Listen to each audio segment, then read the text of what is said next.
Brought to you by International Institute of Hotel Management.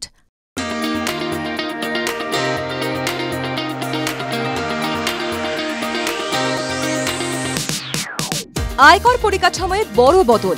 নতুন কর পরিকাঠামোয় আয়করের হারে পরিবর্তন আনল সরকার। আয়করের পরিকাঠামোয় এলো বদল। নতুন ঘোষণায় চাকরিজীবীরা আরও বেশি অর্থ সঞ্চয় করতে পারবেন বলে জানালেন কেন্দ্রীয় অর্থমন্ত্রী নির্মলা সীতারামন। এদিন অর্থমন্ত্রী নির্মলা সীতারামন কর পরিকাঠামোয় স্ট্যান্ডার্ড ডিডাকশনে বড় ছাড়ের ঘোষণা করেন। এবার থেকে স্ট্যান্ডার্ড ডিডাকশন 50,000 টাকা থেকে বাড়িয়ে 75,000 টাকা করা হলো।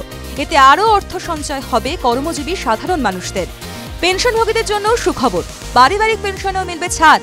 15,000 কোটি টাকা থেকে 25,000 কোটি টাকা বাড়ানো হলো। সরকারের তরফে সম্পূর্ণরূপে প্রত্যাহার করা হলো এঞ্জেল ট্যাক্স। নতুন আয়কর পরিকাঠামো হলো এই রকম। 3 লক্ষ টাকা পর্যন্ত আয়ে কোনো আয়কর দিতে হবে না। 3 থেকে 7 লক্ষ টাকা পর্যন্ত আয় 5% আয়কর দিতে হবে। 7 থেকে 10 লক্ষ টাকা পর্যন্ত আয় 10% আয়কর দিতে হবে। 10 থেকে 12 লক্ষ টাকা পর্যন্ত আয় 15% আয়কর দিতে হবে। 12 থেকে 15 লক্ষ টাকা পর্যন্ত আয় 20% আয়কর দিতে হবে। আর 15 লক্ষ টাকার উপরে আয় 30% আয়কর দিতে হবে। TV9 Bangla Digital. Brought to you by International Institute of Hotel Management.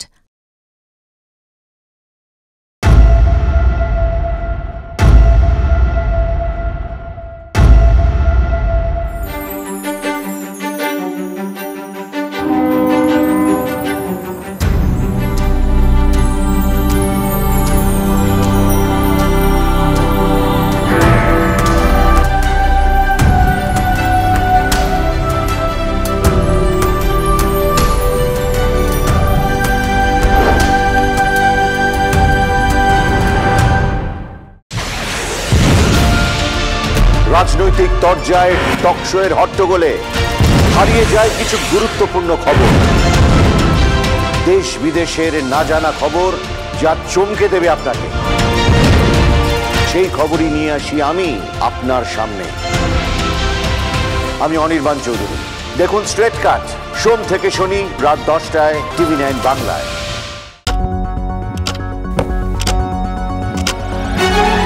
রাজনীতি শুধুই কি রাজার নীতি?